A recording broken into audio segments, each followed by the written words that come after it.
Lord বনির বাণী আবার ইন্টারনেটে ফেমাস। এবার প্রথম কথা, আমি কোনো কথায় যাচ্ছি না, প্রথম কথা সে কথা বলে কি করে? একটা 2 থেকে 3 হাজার টাকার বক্স অফিস কালেকশন দিয়ে কারোর মুখ থেকে কথা বেরোতে পারে, এটা আমার মনে হয় না। আমি যদি বনির জায়গায় থাকতাম আমি ইন্ডাস্ট্রিতে মুখই দেখাতাম না এরপরে। তার যে স্টেটমেন্টটা সে দিয়েছে সেটা এখন ইন্টারনেটে ভাইরাল। সেটা হচ্ছে সে খাদানকে নিয়ে বলেছে খাদান নাকি ভুলভাল সিনেমা। এবার অনেকে সেটা জাস্টিফিকেশন দিতে গিয়ে বলেছে না, খাদানকে ভুলভাল সিনেমা বলেনি, তার যে ক্যারেক্টারটা ছিল খাদানে, যে ক্যারেক্টারটা সে ছেড়ে দিয়েছে বোকার মতো, সেই ক্যারেক্টারটা বলেছে যে আমি এখন ভিলেনের ক্যারেক্টার করতে চাই না, আমি ছেড়ে দিয়েছি, এবং ক্যারেক্টারটাকে খারাপ বলেছে, খাদান সিনেমাটাকে খারাপ বলেনি। এবার আমি দুটো বিষয় নিয়ে এই ভিডিওতে কথা বলবো। প্রথমে হচ্ছে যে সে যদি খাদানকে ভুলভাল সিনেমা বলে থাকে, তাহলে আমি বনিকে এটুকু বলতে চাই যে বনির অ্যাকচুয়ালি কোনো সিনেমা নিয়ে কোনো কথা বলাই উচিত না। কারণ যে রবিন্স কিচেনের মতো সিনেমা বানায়, আমার মনে হয় খাদানের মতো সিনেমার ধারে কাছে গিয়েও তার কথা বলাটা সাজে না। আগে ভালো সিনেমা বানাও, ভালো অ্যাক্টিং করো, যে অ্যাক্টিংটা দেখে লোক বুঝতে পারবে যে হ্যাঁ তোমার মধ্যে অ্যাক্টিং ক্যাপাবিলিটি আছে, তারপর তুমি কোনো অভিনয় নিয়ে কথা বলতে পারো, তার আগে নয়। তুমি একজন ইন্ডাস্ট্রির লোক হয়ে এত বড় একটা রোল ছেড়ে দিলে, যে রোলটার জন্য বাইরে তোমার থেকে অনেক মানে ভালো ভালো ডিজার্ভিং ক্যান্ডিডেট বসে আছে সেই রোলটা করার জন্য। খাদানের মতো বিগ বাজেট সিনেমা, যেটা হয়তো বাংলা ফিল্ম ইন্ডাস্ট্রিতে খুব কম হয়, যেখানে এত বড় বড় অ্যাক্টররা আছে, যিশুদা আছে, দেব আছে, সেই মানে এত বড় বড় স্টারদের সাথে আমি একটা স্ক্রিন শেয়ার করতে পারছি। এত বাজে সিনেমা করার পরও, এত বাজে একটা হিরো হওয়ার পরও, লর্ড বনি হওয়ার পরও আমি সেই সিনেমায় চান্স পাচ্ছি, সেটাই তো আমার কাছে বড় কথা। ভুলভাল সিনেমা কাকে বলে সেটা দেখতে হলে রবিন্স কিচেন বলে একটা সিনেমা আছে, কোথা থেকে দেখবেন জানি না, হলে মনে হয় এখন নেই, আমি রিভিউ করেছিলাম, সেই সিনেমাটা দেখতে পারেন যে ভুলভাল সিনেমার লেভেল কোন অবধি যেতে পারে। কৌশানী তার গার্লফ্রেন্ড, তো কৌশানীকেও তার মানে তার মাথা না একটু ঠিক করা উচিত, যে কৌশানী যেরকম এখন বুঝতে পেরেছে যে সে অ্যাজ হিরোইন আর কাজ করতে পারবে না, তাকে সাইড রোল হিসেবে কাজ করতে হবে বহুরূপীর মতো সিনেমায়, সে কিন্তু কাজ করছে। বনিকেও পাশে বসে বোঝানো উচিত যে একটু থেমে যাও, বড় বড় বাতেলা না মেরে তুমি যেটা পারো করতে করো, অন্যদের হাত ধরে ওপরে ওঠো যখন তোমার নিজের কোনো ক্ষমতা নেই। এবার সেখানে খাদানের মতো সিনেমা সে নাকি একটা খারাপ সিনেমা বলছে। এবার সেটা ওনাকে জাস্টিফাই করেছে যে না, রোলটাকে খারাপ বলে। প্রথম কথা, তাকে রোল দেয় কি ইন্ডাস্ট্রিতে? খাদানের মতো একটা ছবিতে দেবদা তাকে রোল অফার করেছে, এটা তো তার কাছে আগের জন্মের পূর্ণ ফল, সেই ফলটা সে ভোগ করতে পারলো না, সেটা আলাদা বিষয়।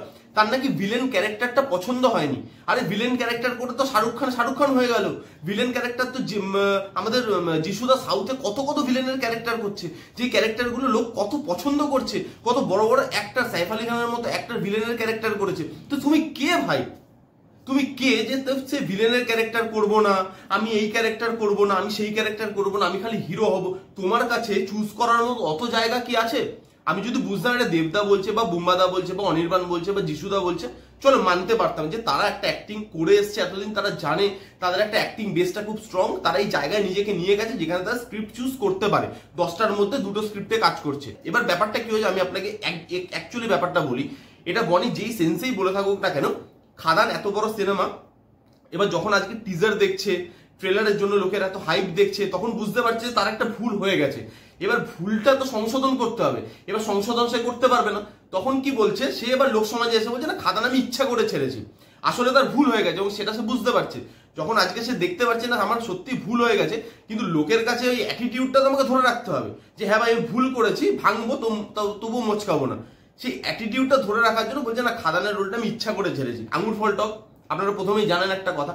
এবং এই বনির যে স্টেটমেন্ট, আমার তো মনে হয় বনির কোনো স্টেটমেন্ট দেওয়ারই জায়গা নেই। সে ভুল সেন্সে দিক ঠিক সেন্সে দিক, তার কোনো স্টেটমেন্ট দেওয়ারই জায়গা নেই। স্টেটমেন্ট সে দেয় যার সেই বিষয়ে জ্ঞান থাকে। এখন যদি তুমি নিজেকে দেবদা ভাবো বা জিদ্দা ভাবো বা যিশুদা ভাবো, তুমি সেটা নও, এবং তোমার এই সিনেমাটা, খাদান সিনেমাটা তোমার ক্যারিয়ারটা রিভাইভ করতে পারতো।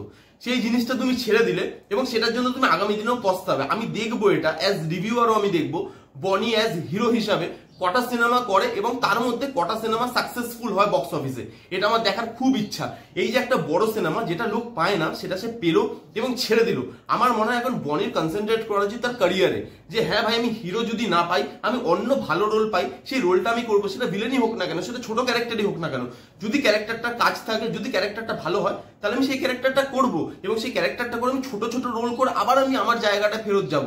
সেটা না করে বনি এখনো ভাবছে সে আগের জামানা চলছে, এবং যেখানে হিরোর নামে লোক সিনেমা হলে সিনেমা দেখতে যায়। আর হিরোর নামে সিনেমা হলে সিনেমা দেখতে যাওয়া বন্ধ হয়ে গেছে, কন্টেন্টের ওপরে লোক দেখতে যায় সিনেমা। এবং সেখানে বনি এই সমস্ত কাজকর্ম করে বেড়াচ্ছে। যাই হোক, এটা নিয়ে আমি মন্তব্য দিতাম না, কারণ বনির মন্তব্য নিয়ে কথা বলা আমি এমনিও পছন্দ করি না। সে কি বলে না, সে নিজেই জানে সে কি বলে, তো আমি তার কথা নিয়ে বেকার বেকার কি বলবো। যেহেতু খাদানো বলে সিনেমাটার নাম সে নিয়েছে, সেই জন্যই আমি বললাম। এই ছিল ভিডিও। ভালো লাগলে please give Thums up, like করবেন, কমেন্ট করবেন, শেয়ার করবেন, চ্যানেলটাকে মাস্ট সাবস্ক্রাইব করবেন। দেখা হচ্ছে নেক্সট কোনো ভিডিওতে। ততক্ষণ bye bye, take care and be safe.